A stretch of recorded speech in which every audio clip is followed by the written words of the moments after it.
Hi, this is the Blind Man Handyman, and I wanted to show you I got the S&M kit here. I took it out of the box because the box was just too much stuff for me. So I've got it in 2 bags. I have it assembled as the one kit for what goes on the firewall, which is the filter housing and the filter. And I have the other kit, which goes to the motor. This is the little clamping thing that goes onto the module piece. It's interesting. I thought it was replacing fuel lines, but it's not. It's actually adding another line.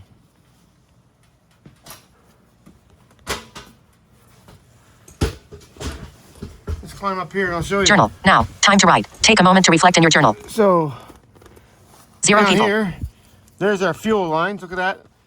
And it goes on down. That's where our fuel pump is. And then what happens is this here. This little thing with the wire on it. It's the metering thing for metering the fuel. That's where this goes. And then what happens, it blocks off. See, this fuel pump takes fuel from here and cuts across over this metering thing, and that plugs that off. So now you bring fresh fuel in from the tank and bring the fuel there. So 0 people. It just changes how the fuel is delivered.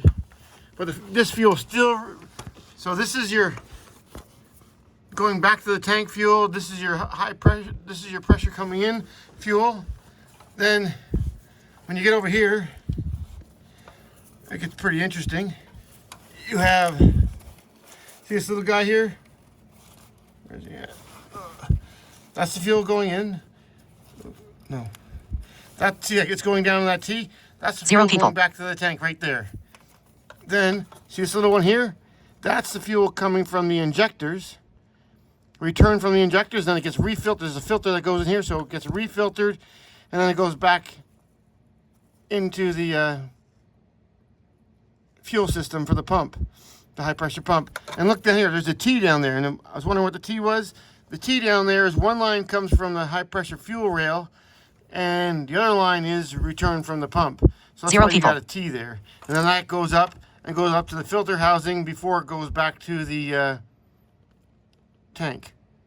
It goes up and gets filtered, and then you hook into that line. So, yeah, so I'll do a better description of that when I put it all in. But, yeah, that's the fuel system. Pretty neat. Well, I should be getting back out tomorrow, but I think I'm going to be taking another truck apart because there's some parts that I might want to take off the other truck. Thanks for watching the Blind Man Handyman.